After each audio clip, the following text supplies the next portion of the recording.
3 hours. That was how long our Empress Elisabeth of Austria, known across Europe with that unmistakable warmth, simply as Sissi, would spend every single morning on a single task, brushing her hair. But it was not vanity. It was a ritual, a sacred silent moment between herself and the mirror, inside a palace where almost everything else was watched, judged, controlled. While Marie Antoinette in France had once bankrupted a kingdom with silks and diamonds, Sissi waged a quieter, lonelier war, a war against her own body. She was, in a way, the first famous woman in history to become a prisoner of her own image, centuries before the word celebrity even existed. The empress who reigned in Vienna for 44 years lived on the inside a cell she had built for herself. A cell of corsets, scales, and mirrors. Today, we will gently open the doors of her private rooms in the Hofburg Palace in Vienna to meet the woman behind the legend, and the price, far too high, that she paid for being remembered as the most beautiful woman of her time.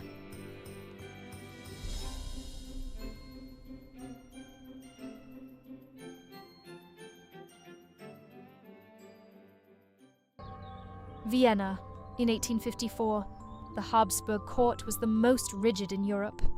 Every meal a ceremony, every gesture a meaning, every door opened by someone whose only purpose in life was to open it. The walls of the Hofburg were painted in imperial gold, and behind them, more than 2,000 servants moved in silent precision around a single family. Into this world, on the 7th of April, came a 16-year-old girl from Bavaria. She had grown up in the country, free. She had never been trained for any of this, because no one had ever expected her to be the one chosen. That summer of 1853, in the alpine town of Bad Ischl, the young Emperor Franz Joseph travelled to meet the woman who had been chosen for him, Sissi's older sister, Helene. The match was arranged. The papers were almost prepared. Then, on a quiet afternoon in the gardens of the imperial villa, the Emperor and Sissi crossed paths beneath a flowering tree. The conversation was brief, almost shy. Neither of them said much. But by the time the sun set over Lake Wolfgang, something irreversible had happened between them. By morning, the careful arrangement was gone. The Emperor had chosen Sissi. 8 months later, she was Empress of Austria. She was not ready. She did not know the language of the court. She did not know how to curtsy for 14 different ranks of nobility. In a court where everything was watched, judged, controlled, Sissi began to disappear. She slept less. She ate less. She rode for hours, alone.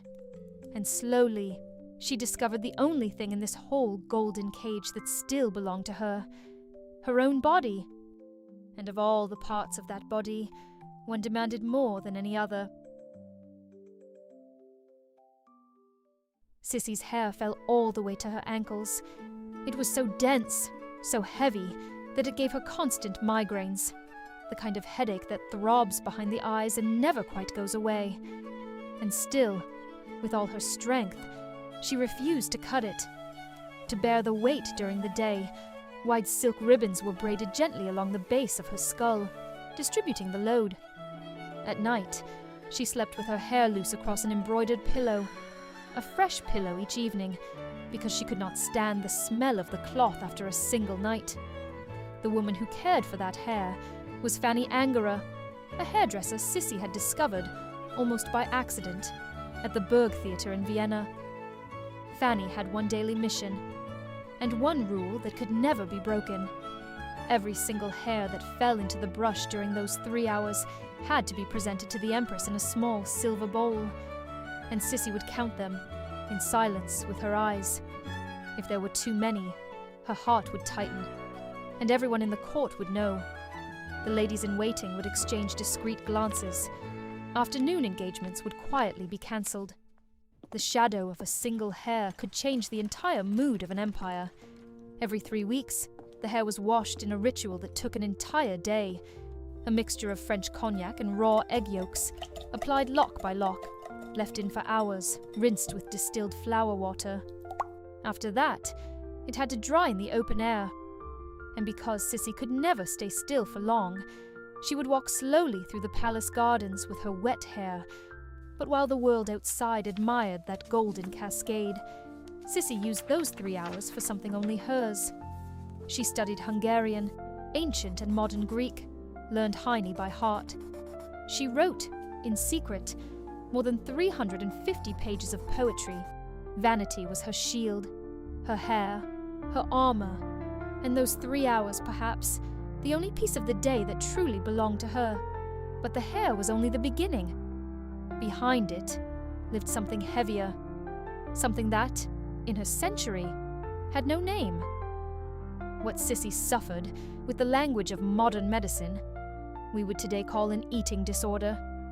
At the time, no one had a name for it. She only knew that the scale was the only thing in her life that obeyed her. So she carried scales everywhere.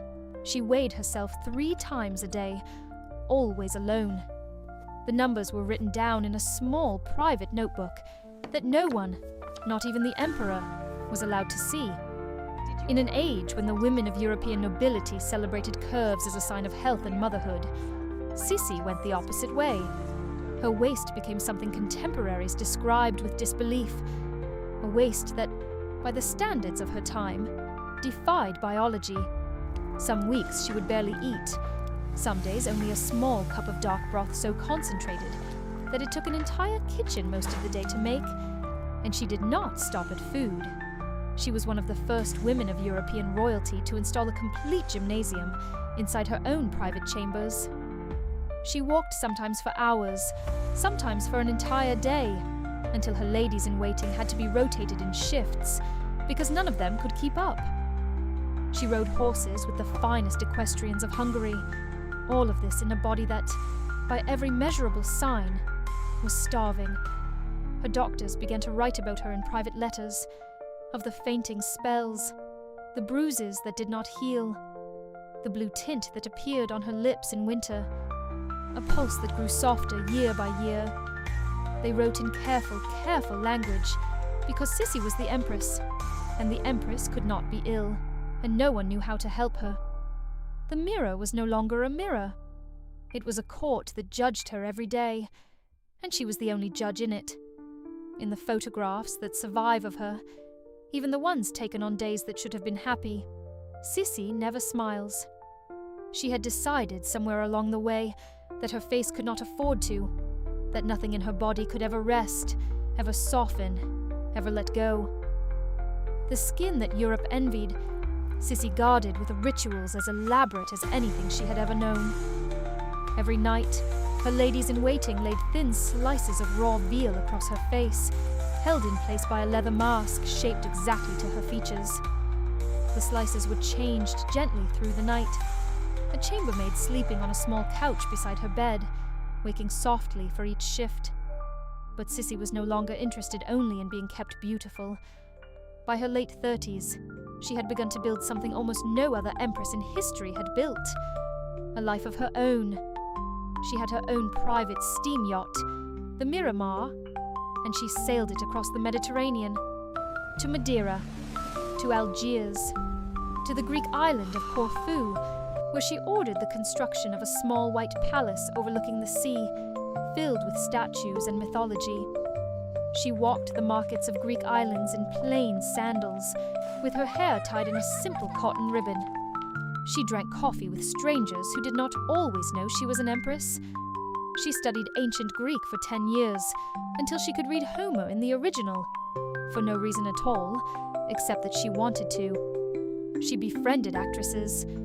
She kept a secret circle of poets and scholars in Hungary who corresponded with her in code names. She rode horses faster than any equestrian in Europe. She crossed seas alone in winter, when no other royal woman of her century would have dared. Between the masks and the long Greek afternoons, Sissi had quietly invented something the Hofburg court would never quite understand, a life that belonged to her. In the autumn of her life, one wound would not heal. Her only son, Crown Prince Rudolf, was lost in 1889. After that, Sissi wore only black. She stopped returning to Vienna. She continued to wander, Madeira, Corfu, Cap Martin, the Greek islands. Always moving, always alone, except for one or two trusted companions. On the 10th of September, 1898, she was walking along the lakefront in Geneva with a Hungarian friend named Irma when a stranger emerged from the trees and crossed her path with terrible intent. Sissi did not realize what had happened. The corset that had imprisoned her body for 40 years held her upright. She walked another 100 steps. She boarded the steamboat she was going to take. She sat down. She turned to her friend, a little confused, and asked, "What has happened to me?" Those were her last words. She was 60 years old.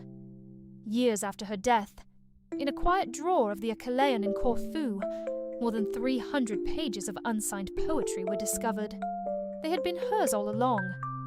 The world had remembered her as the most beautiful empress of the 19th century. She had wanted, perhaps, to be remembered as something simpler, as a woman who had read, who had loved the sea, who had finally lived for no one but herself. Both things, in the end, are true. The question she leaves with us is not how to be more beautiful. It is perhaps how to be remembered as something simpler than that.